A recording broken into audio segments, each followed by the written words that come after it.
So now we'll have a fireside with Chief Master Sergeant Kenneth Bruce Jr., Senior Enlisted Leader of U.S. Cybercom, NSA, and CSS, moderated by Brigadier General Kayle Stevens, J2 of U.S. Cybercom. Thank you. Can you hear? It is on, Chief.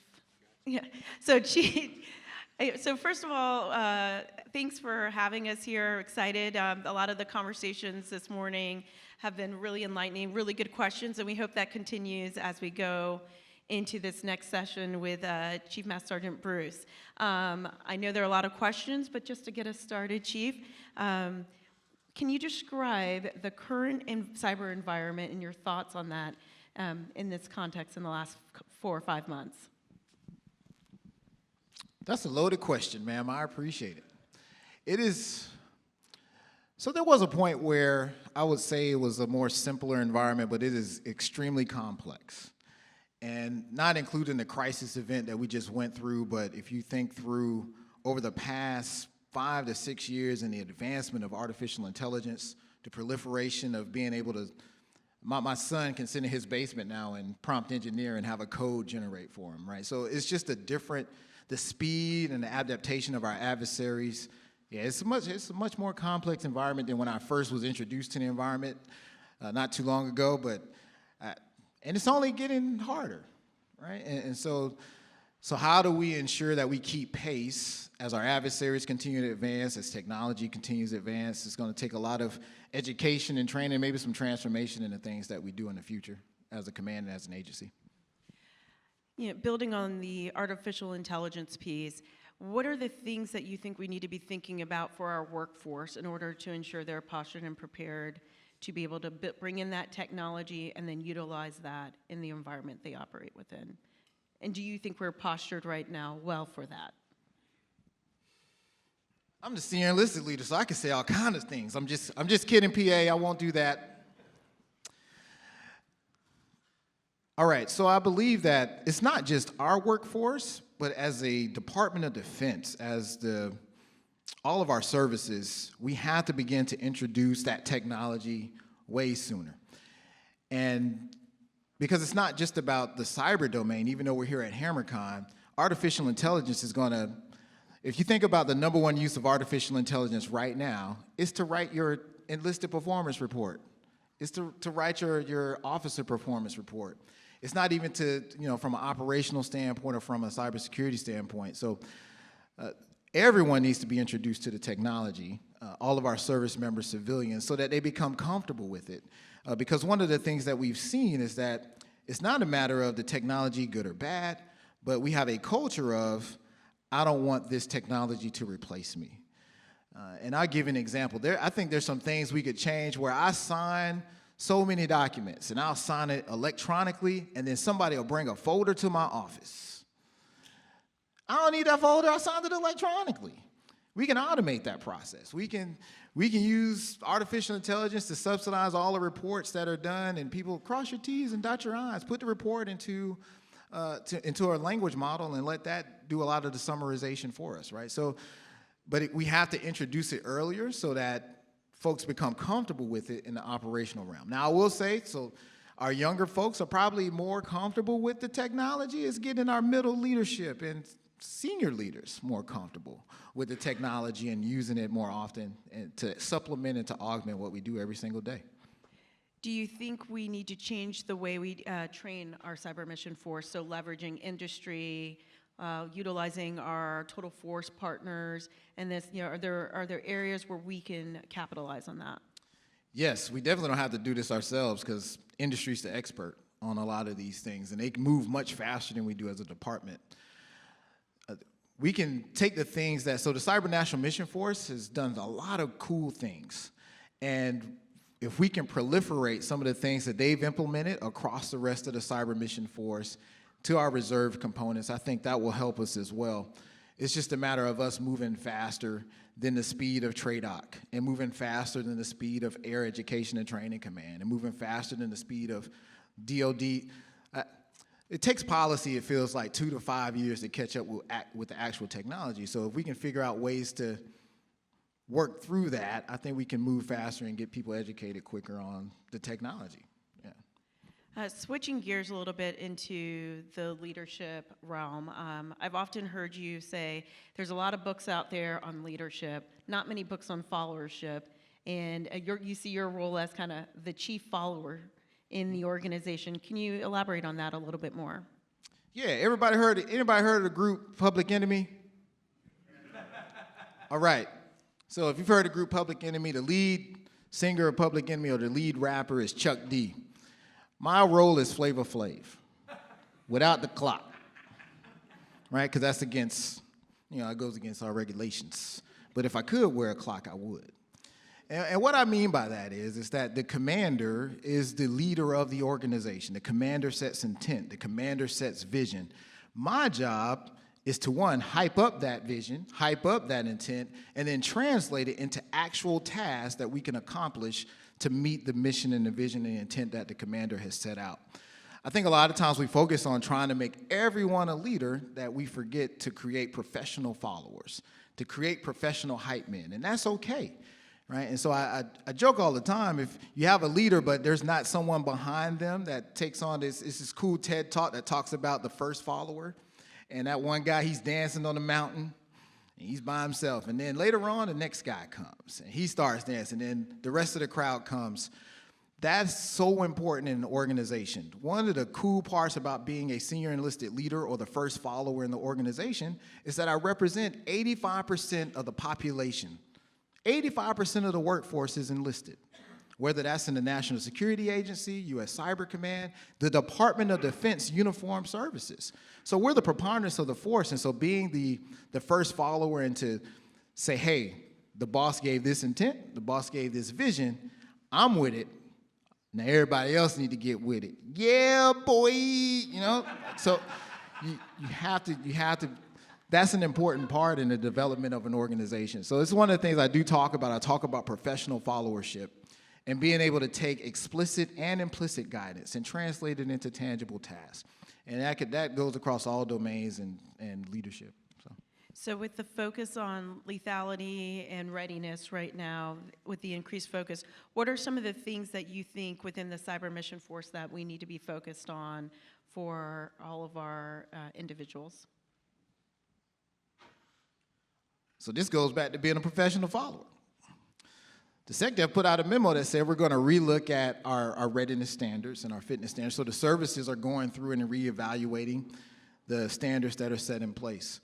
I think specifically to the Cyber Mission Force, what does that look like for us? Right? And so how do I optimize someone who is a cognitive warrior to their heightened state? It was very easy in SOCOM when we have preservation of the force and family. You have a lot of different things that are in place to make you a more lethal killer. Well, what if I'm operating in the cognitive space, i.e. cyberspace, EW domains? What does that look like? So I think we have to really codify that, and I know there's a section within the NDAA that talks through the occupational resiliency of the force, but it's not just about resiliency. How do I make this force more lethal in what they do? And that's some of the things that SELs and I, we've been thinking through. We're trying to figure out, hey, what does that look like? Now, I'll give you an example of what we used when I was in SOF. We had the 711th Human Performance Wing come out to our unit. And they put all these gadgets on us. And we sat and we did mission for 12 hours. Nobody shot a single rifle. You're just clickety-clacking, right? Like you hacking the mish. And they watched our eye measurements. And then they did all this. And after a week-long study, they came back and said, you guys need vitamin D lamps. We're gonna pull a pull-up bar in your unit. We're changing your chairs because you don't have the right ergonomic design to sit for that long to do what you're doing. Then they gave us these functional fitness programs that were completely different than the push-ups, sit-ups, and run that I had to do because it optimized me as a cognitive warrior. So I think that's some of the things we'll need to do in the future for the Cyber Mission Force to optimize cognitive warriors. Great. With that, I'm going to probably open it up to questions after this last one, and so I'll go ahead and ask the question people are probably going to ask you. We've been a little bit busy in the last 2 weeks. Can you speak to the role of the Cyber Mission Force in those efforts? We do cool things. We are awesome. We're always there to support the department and whatever the department asks us to do. And one of the things I've realized is that it takes great leadership to lead through crisis, and I've been very appreciative of the leadership in our formation throughout this heightened state of crisis, and watching a force that is a little different than others in that there's no deploy to dwell rate. There's no off time. So even before the crisis, it wasn't like we had this, oh, we're in a ready and a reset mode. No, our warriors were fighting before. So it's been really cool to watch our leadership, even in a heightened crisis. They take care of the folks, make sure everybody's ready to go. So it's been great. Okay, thanks, Chiefers. Any questions out there?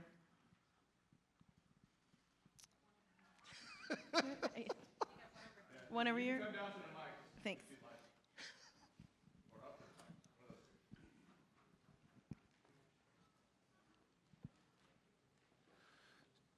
Hello? Okay, hi. So I wanted to ask the questions. I think that when we look at active duty and reserves, they're pretty much night and day. And I think that when it comes to cyber, the active duty component side, they're pretty well established, I would say, for the time being. With also looking into the reserve side, are there any talks and discussions about how we raise up the reserve side as well to kind of help cyber in general? Yes. I will say, I don't know if there's that big of a gap, because a lot of our reserve components have a lot of folks that work in industry, and they're very highly skilled.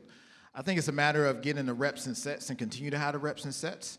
I think the other part of it is the talent management of this particular domain should include the reserve component. So i.e., if I have someone who is separating from the active component, there should be a pretty simple process for them to transition into the guard or into the reserves, into the reserve component.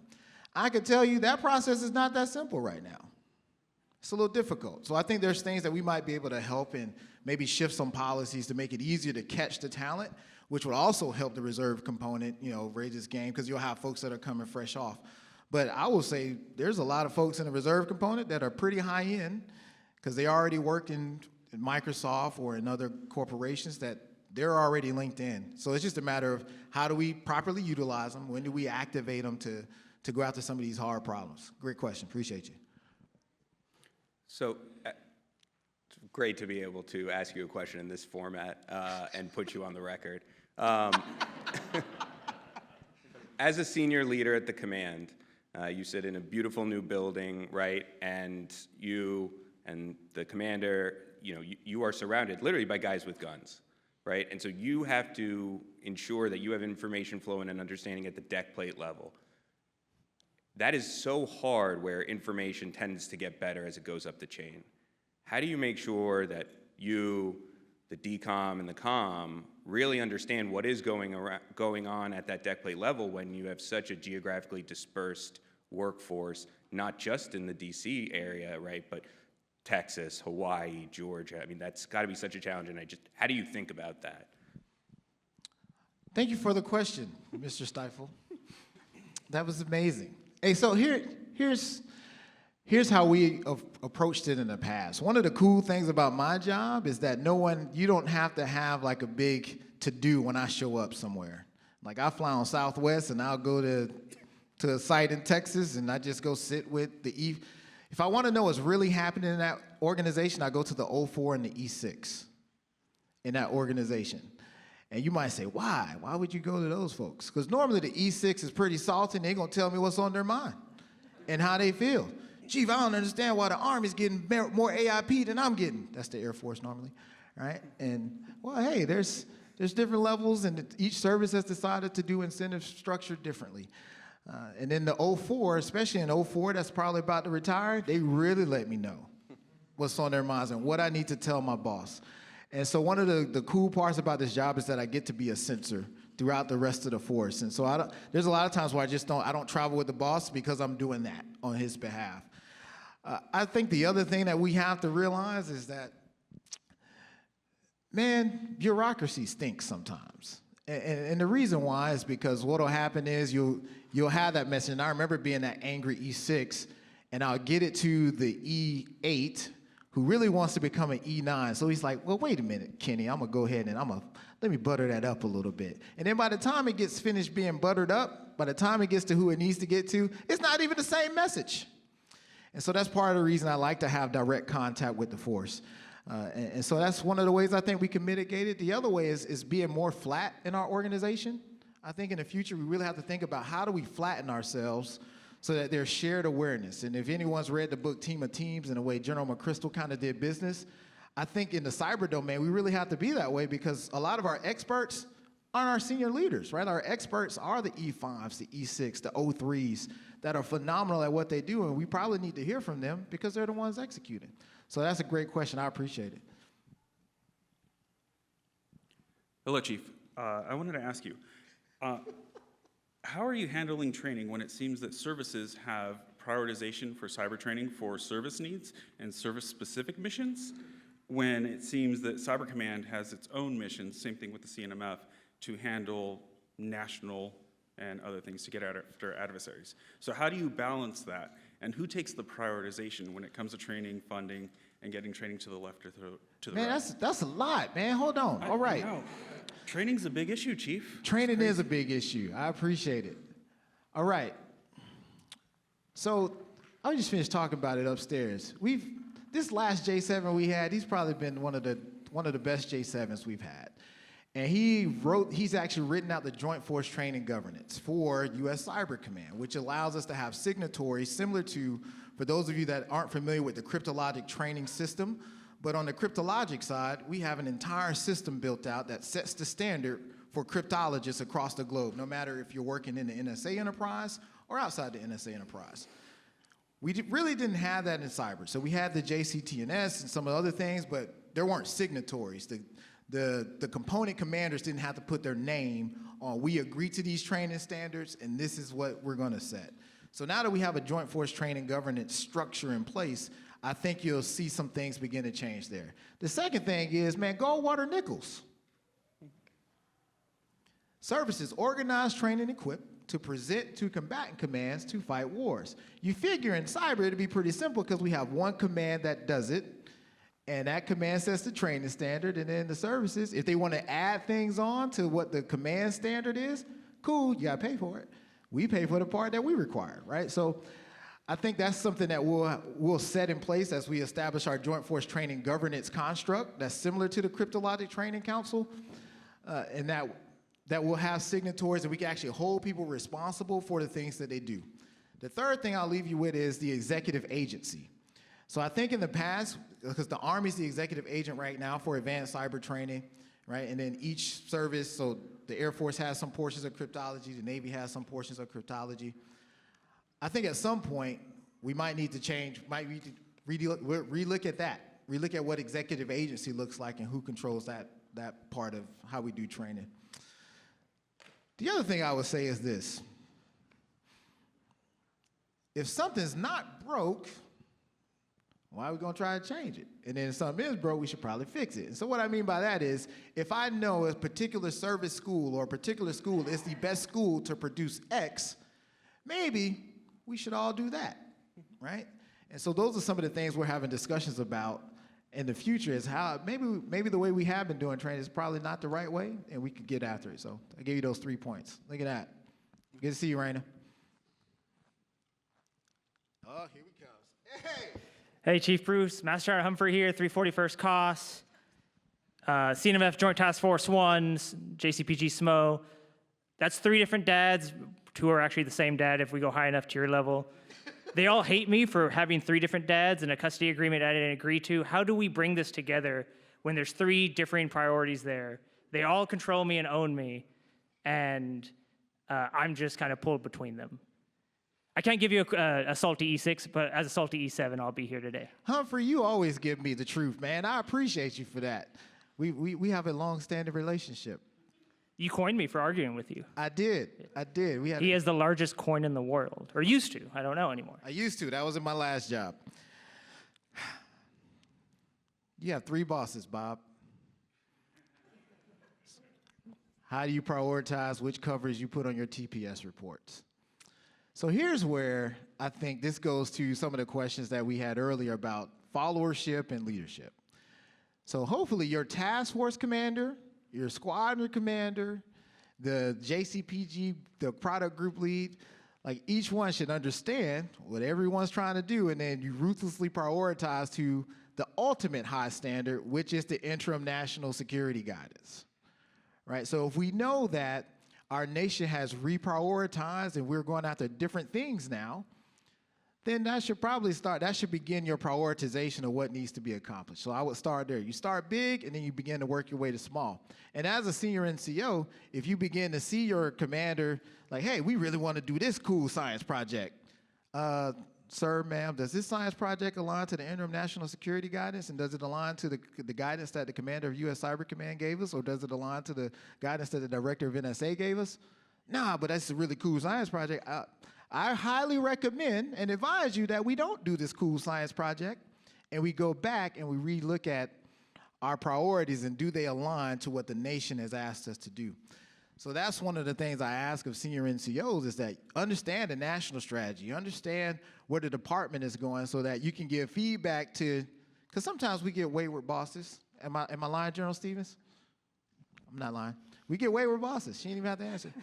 And we have a responsibility to be the truth teller to get them back on track if that happens. So even when you have 3 bosses, Bob, because I too have, even though I have 1 boss, I have 3 bosses in 3 different capacities. And there's some days where one of the boss trumps the other boss. And it's the same human. And even in me, right? Some days I'm like, man, I can't do that today because that's not the priority. And then one side, he doesn't love us. And the other side, he loves us. And then the next day, I might prioritize the other side, and same thing happens. So those are all things you'll continue to work through as you go through leadership. But everybody has a lot of bosses. Not everybody, specifically you. You have a lot of bosses. And learn how to prioritize between those bosses. And then if they're sending you on some wayward ways, get them back on track, man. Good to see you, Humphreys. Yeah. Thanks, Chief. I'll work with now senior Tarman to try to get you back on to come do a brown bag lunch with ions. I can get you a bunch of salty E6s and O4s whenever you want. Hey, Chief, I'm going to jump in. You talked a little bit around kind of what I'm hearing is that collaboration between the agency and the command. Can you go a little bit further in how important that collaboration is when you have those 3 bosses and understanding the priorities? Yes. It's a very, so the 2 organizations need each other. It's one of this beautiful integrated relationship. And the fact that 6 or 7 of the work roles overlap between the organizations, you figure there wouldn't be animosity because you have the same dad. It just, sometimes dad drives a different car. I would hope that at echelon, everyone realizes that it's not about the agency or the command, but it's about the good of the nation. And in order for the nation to be defended and to have good cryptology, cybersecurity, and to ensure that we are ensuring our adversaries aren't messing us up, we have to work together. Like, we have to. And it seems like it's gotten much better over time, especially my time in this world. But we can always continue to improve. So yes, there is an inherent integration between the 2. I think one of the coolest things now is that CyberCom sits in the Cryptologic Training Council. And that NSA they're involved in CyberCom events, right? And so we're becoming more integrated at echelon, which I think will continue to help that partnership in the future. Appreciate that. I agree. It is about delivering those outcomes from the nation, which both sides do very well together. Go ahead. Oh, there you are. I didn't see you. I figured someone should try and use this microphone as well. Martin Matashek with the record, sir. I want to ask you about Cyber Command 2.0. Last month, Acting Secretary Buckhout said you guys are pretty much going back to formula with it or doing an overhaul of it, that taking a deeper look, however you want to put it. Can you give an update on where that is? How extensive of a rewrite is it going to be?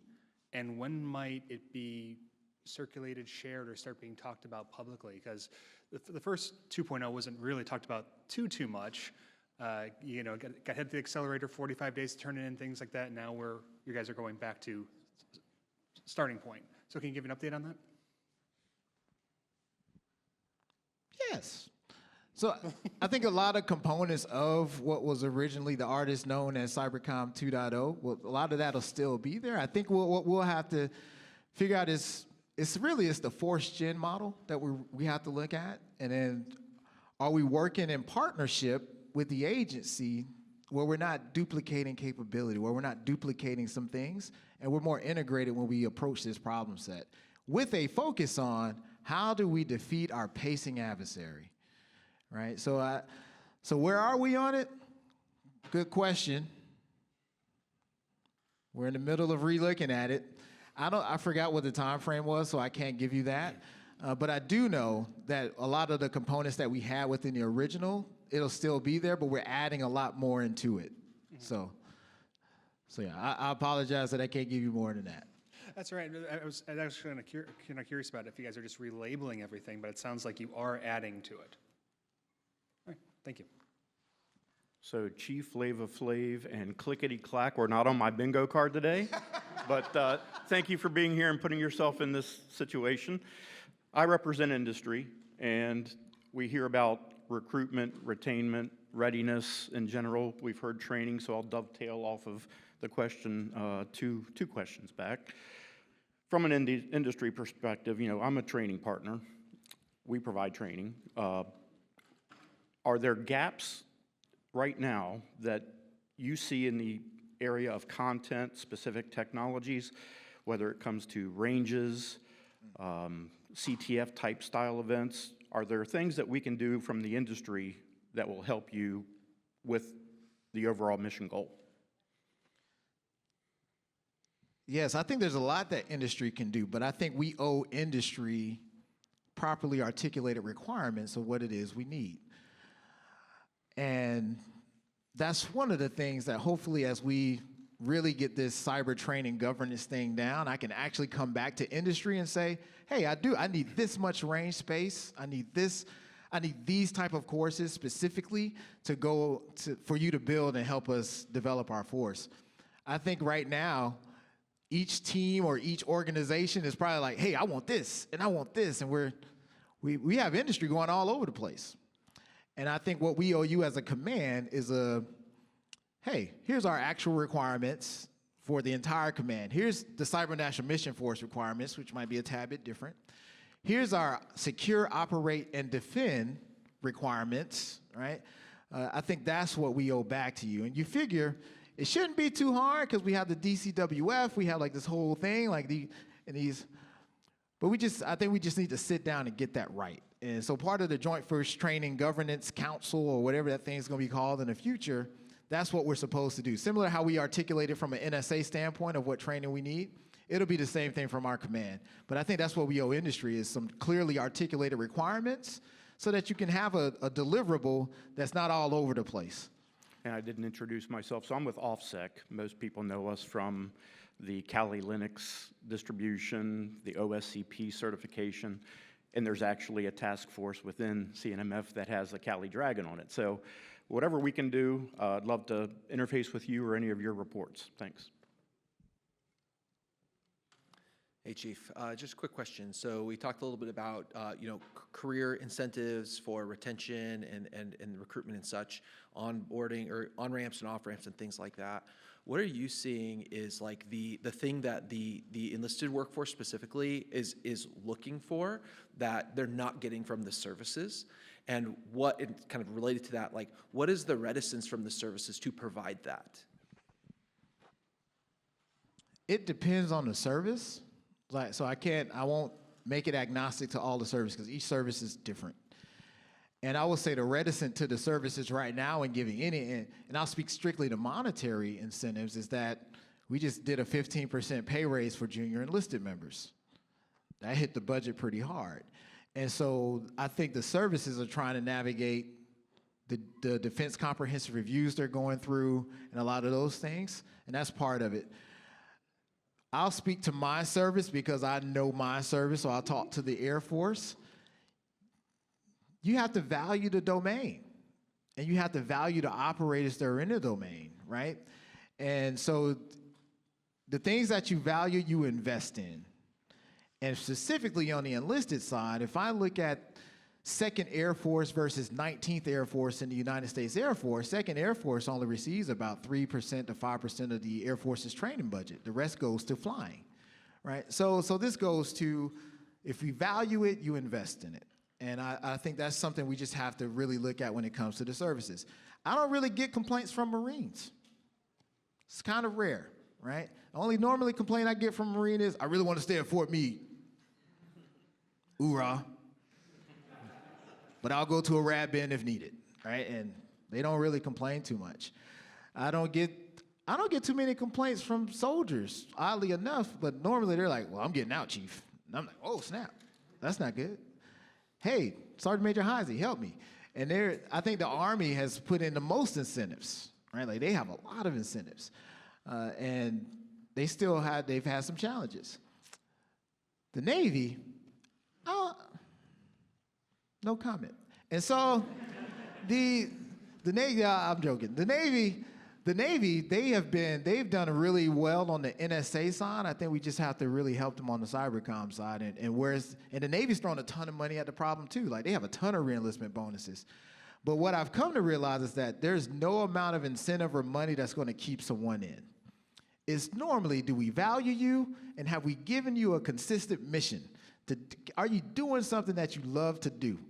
Because if it was about the money, everybody would be gone, because the military definitely can't pay you. Man, I don't get paid anything. Like I mean, I get paid okay, guys. I'm just paid okay. Right, but if it was about the money, they all would leave. But what I've learned is that they really care about the mission. Like our operators and our analysts, they really love the mission. And so that's been the most incentivizing thing that's kept them in. But each service is completely different. And I think there is a way for us to get after that problem set, which that we'll approach in the future. But if you look at the medical community, the Secretary of Defense for Medical Affairs sets the bonus structure for all doctors across the Joint Force, right? If you think about that. So if I'm an anesthesiologist, it doesn't matter what service I'm in, I get the same. And maybe that's something we need to think through, right? Like, so maybe there's a departmental level, hey, there's an incentive structure. There's things that we can think through to get after that problem set, sir. If you'll entertain like a follow-on question to this. So like, what is the command going to do to get the services to prioritize cyber, which inevitably is never going to be their primary focus?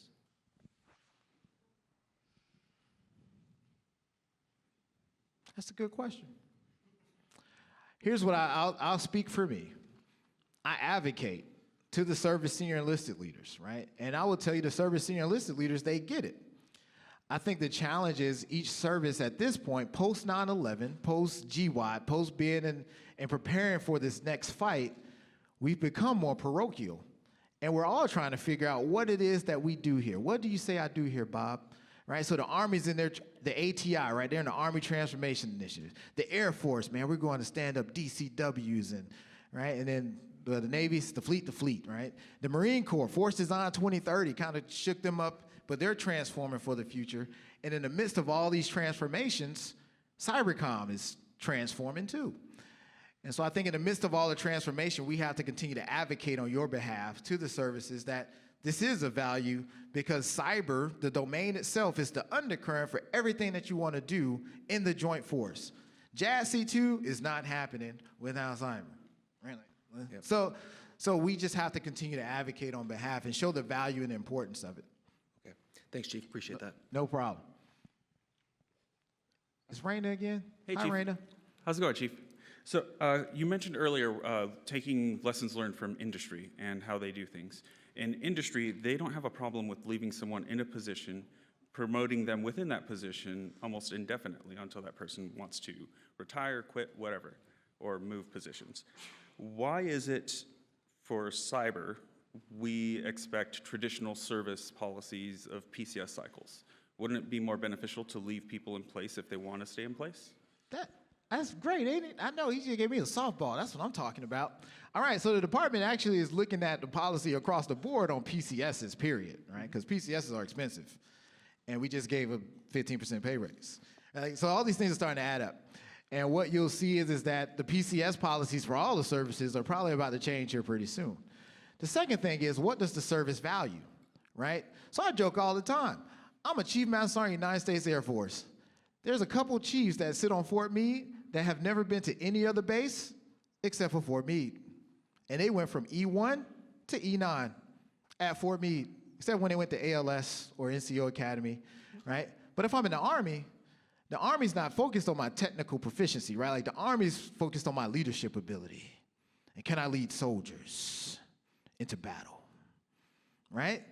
Not necessarily my technical aptitude. So they're focused on, I gotta move you to leadership position. I gotta broaden your perspective so that when you promote and you become a sergeant major, you have a broader perspective of the United States Army.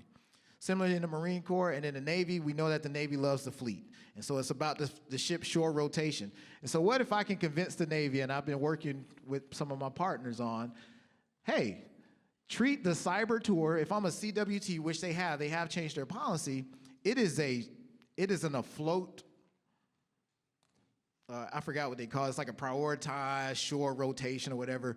But they've changed some of their policies to get after that problem set. So I think the services are working through it. I also think the department is about to change some policies that specifically will impact the enlisted corps on PCS timing, because PCSs are expensive, and as a department, we won't be able to afford them in the future. So I think what we owe back to the services is there's a developmental pipeline for you if I keep you at the same location or I keep you in a position, right? So it's one thing if I keep you in a position and you remain a basic for 10 years. You're a basic whatever, operator or analyst.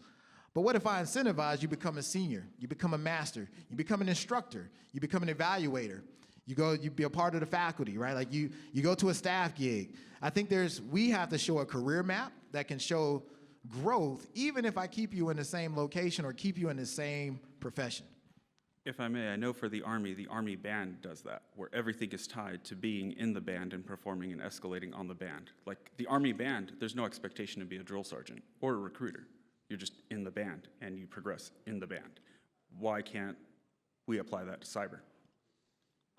I'm gonna say, yeah, we're working on that, and I think we have. So me and Sergeant Major Army to work some cool stuff for some of our operators, so we'll get there. Thanks, Chief. Hey, Chief. Brad Rhodes. I'm the MCPA chapter president in Colorado, among other things. First off, you had me at Office Space, TPS reports, and Flavor Flav. So excellent. You're right. You're doing my jam. So I have a couple of questions. So obviously, U.S. Cyber Command. When you look broadly at whole of government, so I work for Department of Energy in my day job. The civilian side of things, like how does that how do you integrate that? Because we put at Cyber Command, I work National Cyber Mission, where you set soldiers, sailors, airmen, guardians, Coast Guardsmen, the whole 9 yards, all together in the same place with civilians. How does that interplay happen? And then I'll have a follow-up.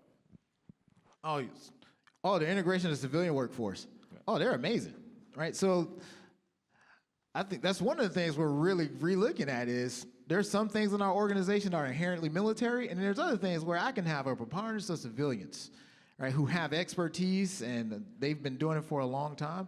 I think we integrate well with our civilian counterparts, man. Like it's amazing. Some of our best instructors, some of our best analysts that we have, some of our high-end operators they're civilians, and I think that's awesome. And I think we integrate pretty well within the command.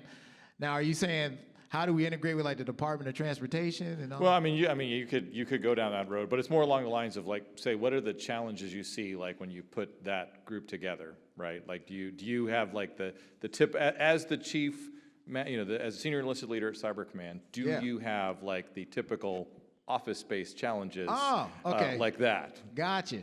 On the command side, nah, man, the command side is pretty good. Now, if you ask me as the Dercy, that's a different topic. And that is something we're really trying to work on the NSA side. But on the Cyber Command side, I will tell you, like the relationship between the civilians and the military it's really good. We don't have the TPS problem set. Now, if you ask me my other hat, I would give you a completely different answer.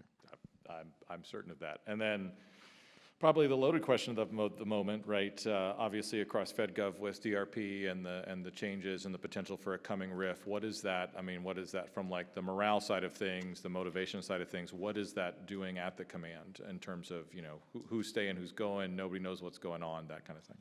So from a command perspective, the morale is pretty high. We didn't have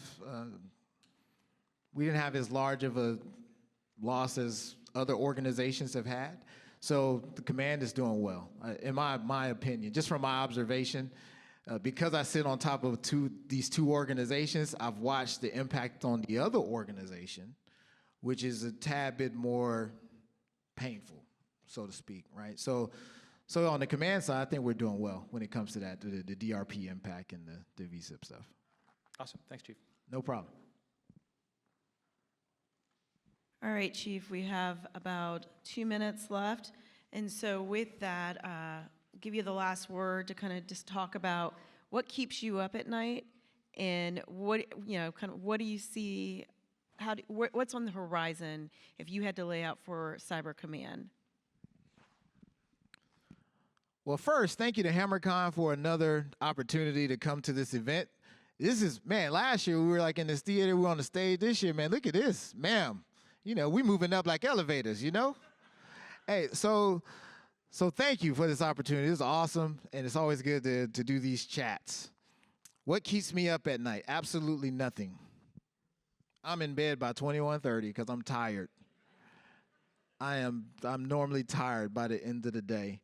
And I think I get where you're going, but man, every time I engage with the workforce, every time I engage with those young soldiers, sailors, Air Marines, Guardians, civilians, you realize that we're in really good hands. We're in really good hands, so it allows me to sleep well at night. The other piece, where do I see the future of Cyber Command going? Well, for one, I think you're going to see us mature even more in our service-like authorities. Because they're pretty fresh, and we're really trying to move out on it, but I think in the coming years, you'll see us move a little faster, and we'll get better at that, I think. From an operational standpoint and from a training standpoint, I think you'll see us begin to optimize that as well. Now, once we figure out how to integrate the changes that we want into our courses much faster, I think you'll see us move faster there too, because we won't be dependent upon the services, education, and training commands. We'll have our own capacity and capability. So I think you'll see us move fast there.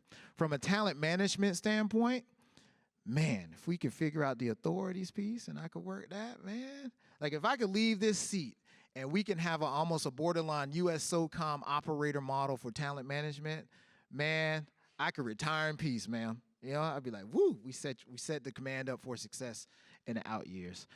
But nothing keeps me up at night. I'm tired every day. And also I'll add this, the command will continue to adopt all the new technology that comes online. But I think we'll begin to do that faster as well. So thanks for the question, ma'am. Thank you so much for your time today. Appreciated your insights on the mission, how it's evolved, the value and the importance of partnerships in our TFI, the people, how do we continue to invest in them, the workforce, and collaborate across the agency, and then the capabilities. How do we integrate that AI and technology into operations, you know, ensuring our airmen, sailors, guardians, Marines, and coasties have what they need to execute. Appreciate your time today. Thanks. Thank you, ma'am.